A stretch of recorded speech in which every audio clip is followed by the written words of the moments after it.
dalam Al-Quran ada dua ayat yang berbicara mengenai kepemimpinan. Baik ayat itu untuk pemimpinnya ataupun untuk pengikutnya. Yang dikatakan oleh para ulama, seandainya tidak ada ayat Al-Quran yang membahas tentang kepemimpinan kecuali dua ayat ini, itulah cukup. Maksudnya, seandainya tidak ada ayat Quran lain membahas tentang pemimpin dan pengikut kau, cuma dua ayat kuasanya, maka itu sudah cukup bagi umat manusia. Anggap tidak ada ayat yang lain, tidak ada hadis yang lain, petunjuk. Cuma ikut dan ada, ikut sudah cukup bagi Allah sebagai hujah bagi manusia. Surah itu, surah An-Nisa.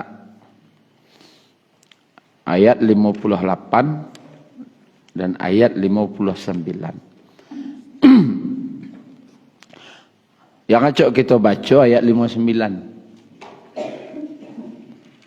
Acok ada pembahasan ayat 59. Ati'u Allah wa ati'ur Rasul wa ulil amri minkum. Ayat 58 itu berkaitan dengan pemimpin. Apa yang harus dilakukan oleh seorang pemimpin. Ayat 59, apa yang harus dilakukan oleh seorang pengikut. Itu intinya. Intinya di situ. Ayat 58-nya, apa yang harus dilakukan oleh seorang pemimpin. Ayat 59, apa yang harus dilakukan oleh seorang pengikut. Kita cari ayat 58 dulu. A'udzu billahi minasyaitonir rajim. Innallaha ya'murukum an tu'addul amanat ila ahliha. Sesungguhnya Allah menyuruhmu menyampaikan atau menunaikan amanah. Amanat, banyak amanah-amanah kepada yang berhak menerimanya.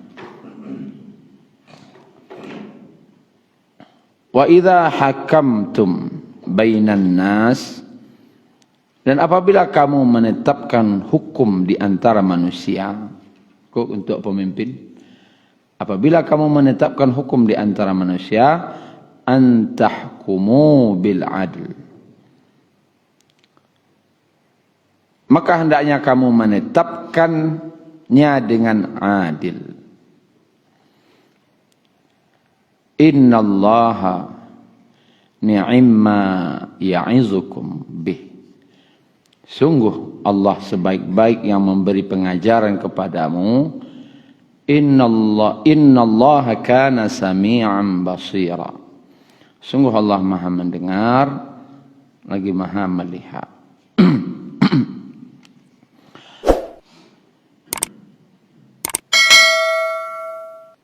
Awal ayat dimulai dengan inna, sesungguhnya. Kalaulah mengecek sungguh, orang kawa, ku sungguh. Berarti orang ku serius. Nyo mau tahu-tahu, setelahnya mau tahu-tahu tu kecana. Ku nan sabana nun kawa sampaian ku. Itu serius. Ku nan sabana nyo yang kawa sampaian. Awal ayat Allah katakan inna, sesungguhnya. Berarti Allah menyatakan kesungguhan. Maka bagi awak na mendanga, bagi awak menerima, sungguh-sungguhlah. Apa pesan Allah kepada para pemimpin? Innallaha ya'murukum. Sesungguhnya Allah menyuruh kamu. Kalau Allah menyuruh boleh bantah? Tidak. Kerajuan. Bara sekuat mungkin. syari'atu an tu'addul amanat, agar menyampaikan atau menunaikan amanah kepada yang berhak menerimanya, ila ahliha.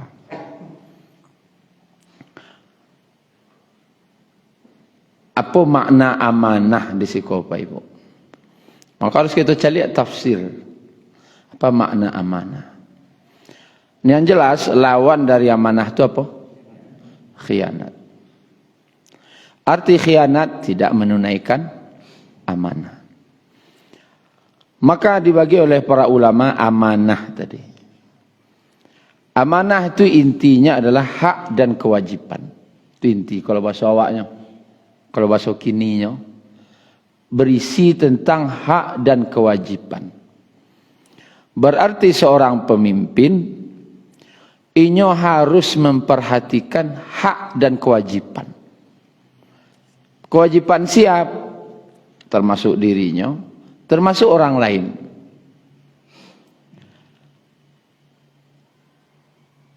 Dan hak dan kewajiban yang pertama yang berkaitan juga adalah yang berkaitan dengan Allah. Karena awakku punya hak dan kewajiban. Hak dan kewajiban awak ke Allah, salah satu kewajiban awak itu salat. Rukun Islam lah. Syahadat berarti akidah. Syahadat kau berarti kaitannya dengan akidah. Salat. Kemudian apa? Puasa, zakat, haji. Kan rukun, kok berarti standarnya minimal namanya. Ambil standar minimal. Berarti standar minimal yang berkaitan dengan hak Allah, amanah yang telah Allah berikan yang berkaitan dengan Allah, bagi awak yang menjadi pemimpin, maka yang lima ko harus kita perhatikan terhadap rakyat. Akidahnya, salatnya, puasanya, kemudian layambai zakatnya, kemudian mengenai mengurus hajinya. 5 standarnya 5 minimal yang berkaitan dengan Allah.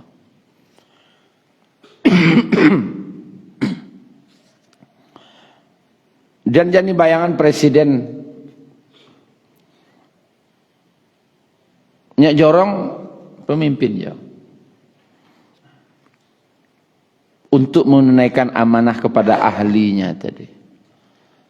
Kullukum ra'in wa kullukum mas'ulun an ra'iyati.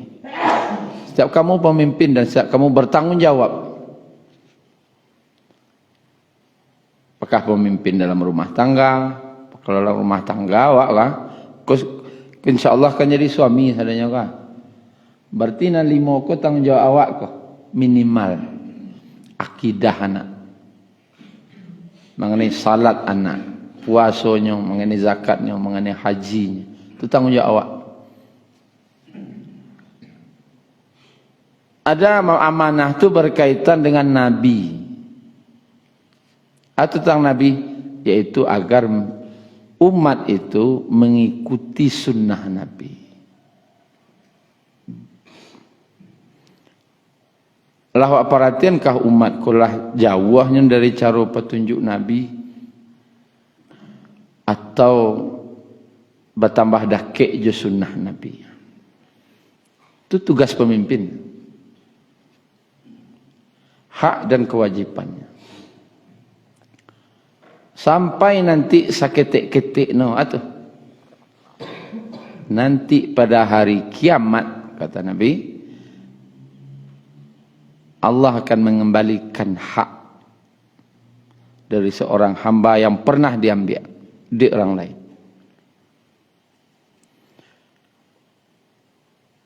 Termasuk awak sama awak hak sesama manusia, hak kewajiban sesama manusia.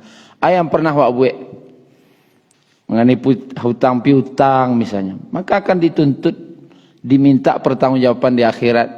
nan utang tu le bayi ya. Pas bayarnya le tapi waktu tu kan hak dan kewajipan, amanah. Yang lah awak buat sesama awak. Atau awak pegawai kini kau. Tentu dalam pegawai itu ada SK, itu ada hak dan kewajipan. Sebagai pegawai, hak dan kewajipan awak tadi itu lekah tertunaikan dengan baik. Itu. Dan Allah menyuruh sampai ke situ perhatiannya.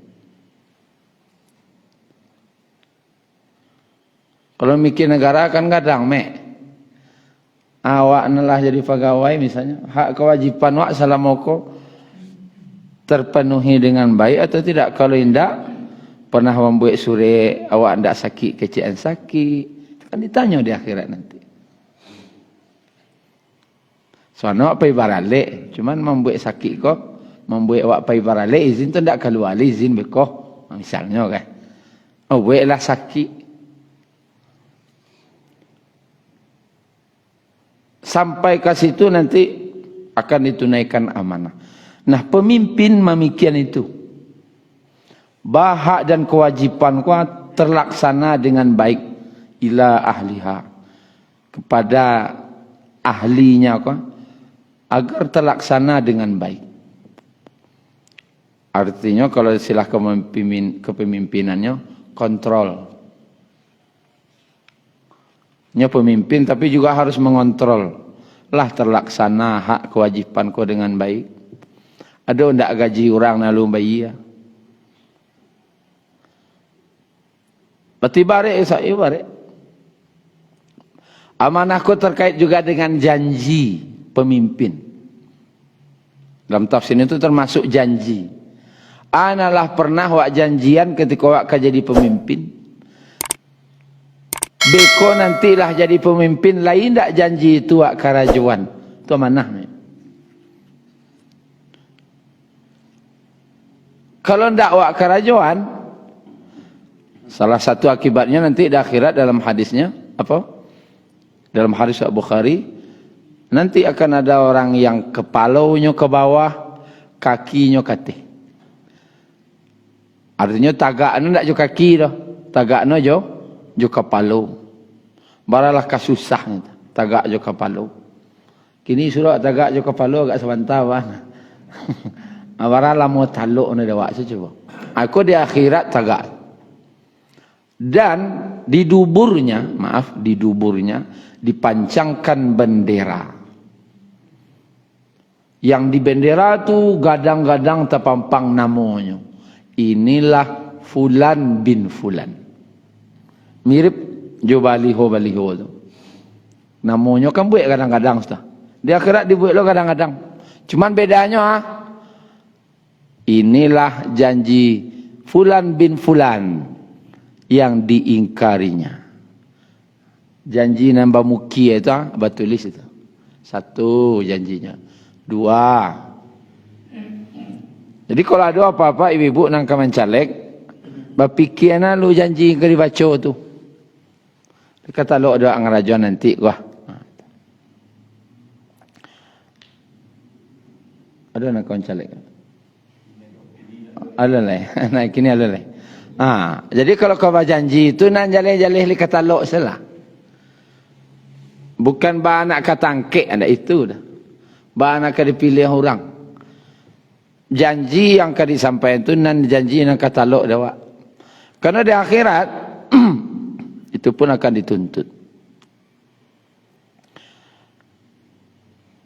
Kemudian itu nanjaleh. Bagaimana pemimpin kau menunaikan amanah tadi telah terlaksanakah dengan baik. Baik dengan amanah berkaitan dengan Allah, dengan Nabi ataupun sesama manusia.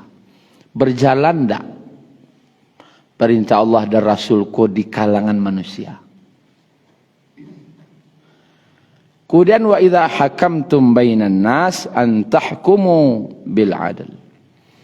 Dan jika kamu menetapkan hukum, makna hukum baik keputusan. Asa keputusan yang kau buat kata Allah. Hukum itu kan keputusan terbaik.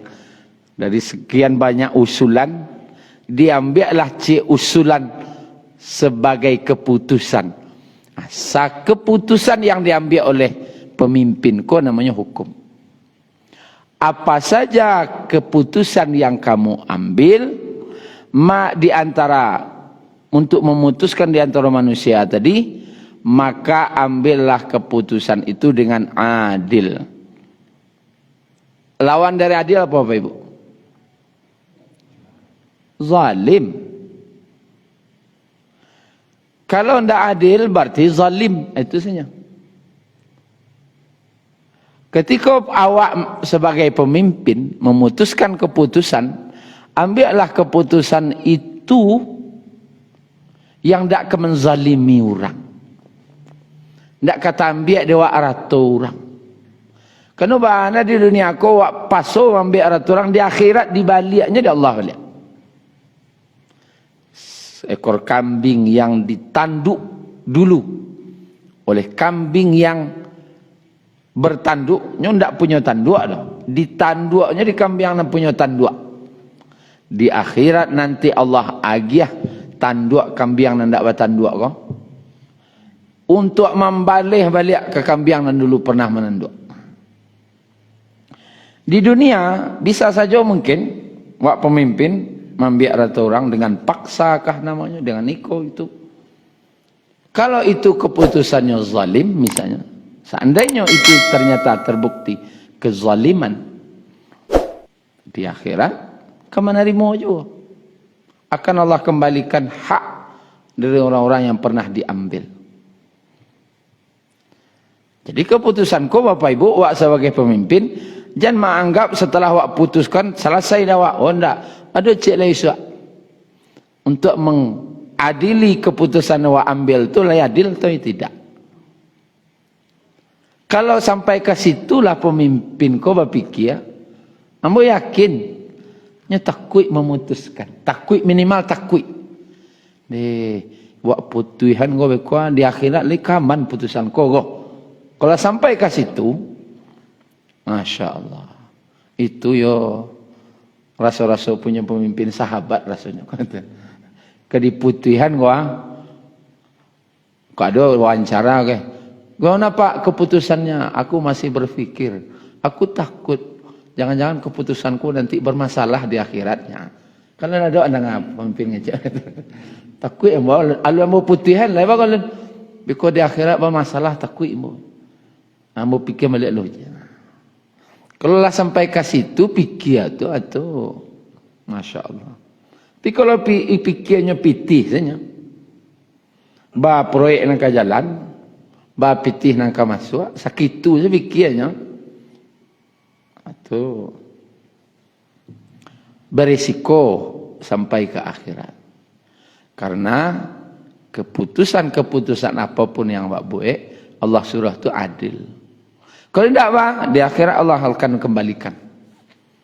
Kasihan yang pernah wa ambil dan wa zalimi. Dan Nabi bersabda, hati-hati doa orang yang dizalimi. Walaupun dia punya dosa gadang ke Allah. Dan dosa gadangnya itu buangannya aja Allah. Tapi nan doanya tidak ada mambek ke Allah dah. Itu macam mana? Hati-hati. Awak idik ke diupei orang ni talak. Kau Bapak Ibu yang dirahmati Allah, lanjutan ayatnya, innallaha ni'imma ya'idzukum bih. Sesungguhnya Allah sebaik-baik pemberi pengajaran kepadamu, ya'izukum bih. Ada bahasa Arab ko nasihat. Ada mau'izah. Mau'izah ko ya'izu. Ya'izukum ko asal katanya mau'izah. Bedanya, kalau nasihat kau bisa jo berang, bisa jo lunak, bisa jo berang, bisa jo lunak. Kalau ya'izukum, mau'izah adalah nasihat yang meneteskan air mata. Apa namanya? Lah sampai menangis, dan bukan nama danga menangis, nama gih nasihat menangis. Apa namanya? Kalau orang diagih nasihat menangis itu biasa katanya. Tapi jarang-jarang orang nama agih menangis. Amal itulah kira-kira Allah sangat bayo bananya magih nasihat kawak tentang amanah ke pemimpin. Assalamualaikum. Berarti kalaulah misalnya kan, kalau orang magih nasihat tu menangis ngecek kawak, tuan seriusnya tu, atulah bayo bananya. Tak tentu kita baca lagi. Berarti orang yang magih nasihat kau, yubanalah dari hati yang paling dalam ngecek kawak itulah kayak. Nah kini Allah tu nama magih mauizah. Tentu bahasanya apa? Tentu sabana-bana menasihati Allah. Karena itu sabana-bana akan diperhatikan nanti di akhirat. Hati-hati bana. Masalah amanah cek. Yang kedua, masalah menetapkan hukum cek untuk pemimpin. Amanah yang berkaitan dengan Allah, Rasul dan sesama manusia. Terlaksana tidak hak dan kewajibanku dengan baik. Tugas pemimpin. Kemudian keputusan awak buat layadil tidak atau lado nak menzalimi orang tidak. Dan Allah sangat memberi nasihat dengan baik. Sabana-bana magih nasihat Allah kawak karena di akhirat kaditanya balik. Jangan sampai gara-gara itu lo bapak karo di akhirat bermasalah nanti di akhirat. Dosa yang berkaitan dengan Allah, Allah sangat mudah memaafkan. Itu dalam hadis Ahmad. Semua dosa itu sangat mudah Allah maafkan, kecuali yang berkaitan dengan manusia. Nah, insyaallah harus ditunaikan nanti di akhirat. Yang berkaitan awak sama awak ku nama rek. Wak ndak bahasa puan. Ndak bahasa puan ku masalah sari ku.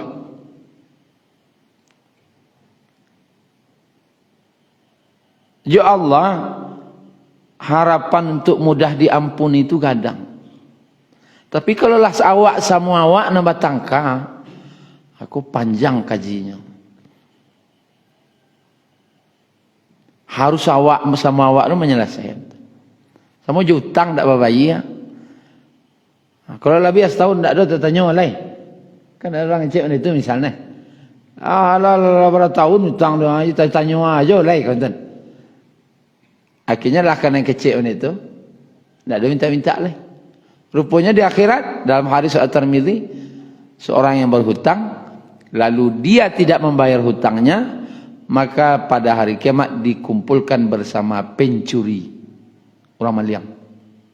Karena dianggap mambiak barang orang. Maliang namanya. Di hutang tak bayar itu disebut maliang. Rupanya perkara dunia ialah selesai, tapi di akhirat tidak bisa. Makanya Allah sangat memberi nasihat. Kemudian innallaha kana sami'an basira.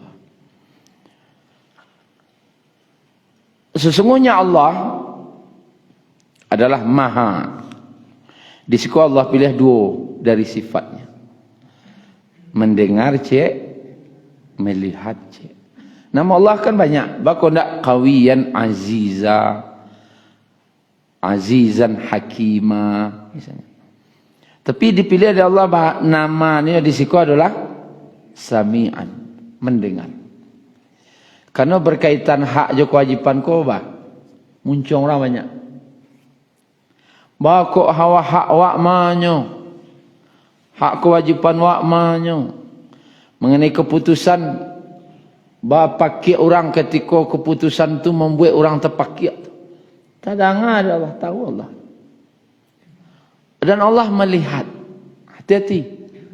Allah tu mendengar je, maha melihat je.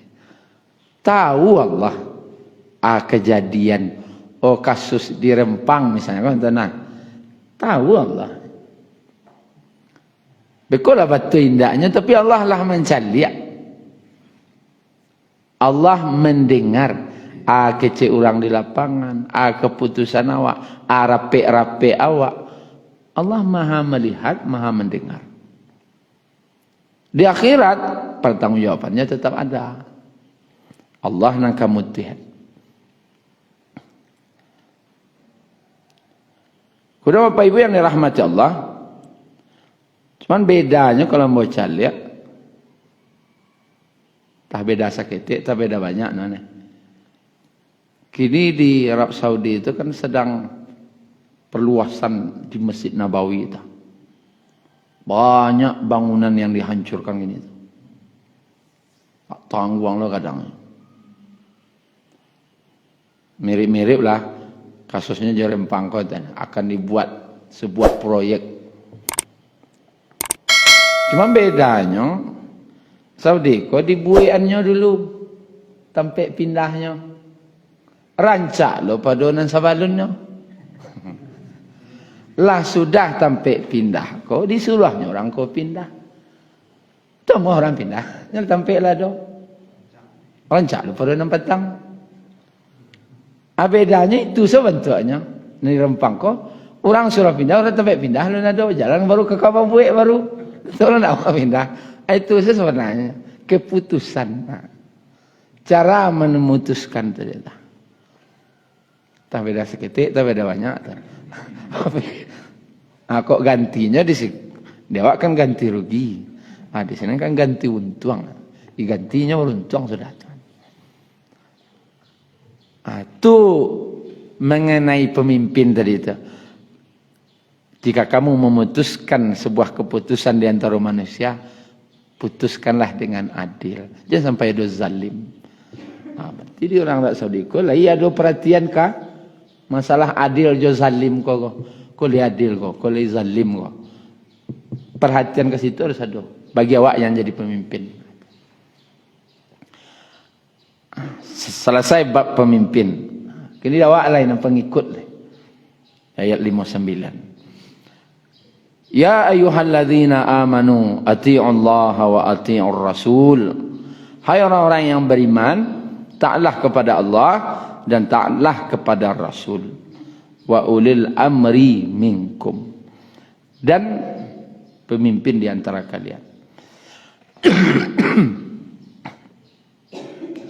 Fa in tanaza'tum fi syai'in farudduhu ila Allahi war Rasul.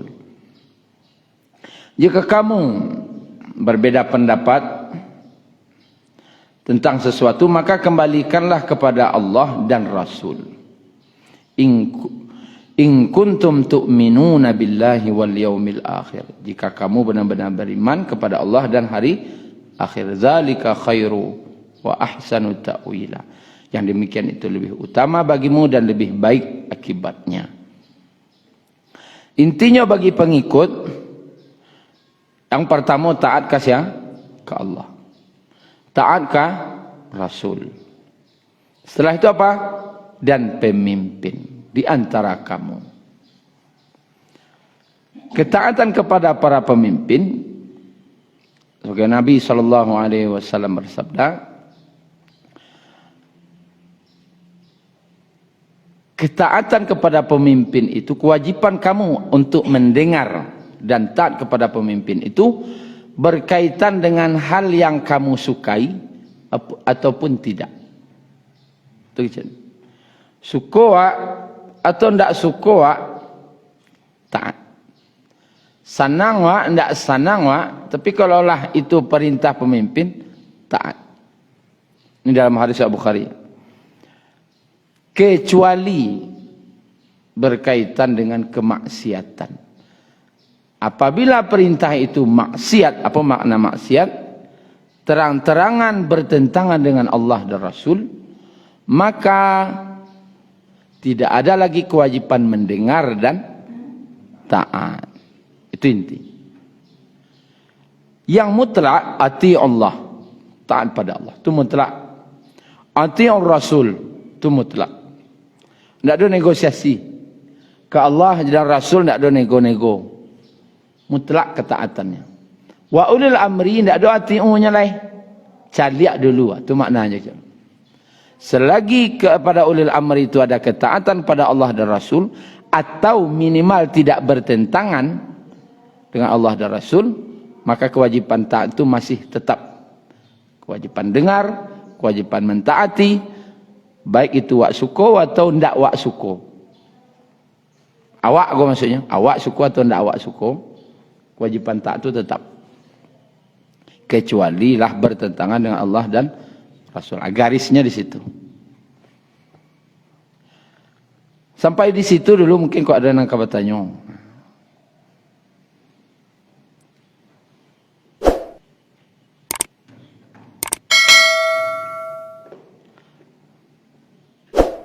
Tidak ada dah. Sawana paham berarti dia. Tidak bertanya kan dua saja lamanya. Sawana paham, tidak ada tanya-tanya oleh. Atau sawana nak ngerti, tidak ada orang tanya-tanya. Tapi kayaknya kok sawana paham. Baik, kita lanjutkan. Apa makna ulil amri? Kau mengkaji tidak? Kajian politik, kajian tafsir. Kalau kajian tafsir kau berbagai pendapat kita sampaikan. Uli kau asal katanya wali. Uli kau jamak. Kalau bahasanya pemilik, pemegang, atau yang menguasai. Al-amri, urusan. Yang memiliki urusan. Atau yang memegang sebuah urusan. Urusan nah, ya terserah urusan apa. Selaginya memegang sebuah urusan namanya ulil amri.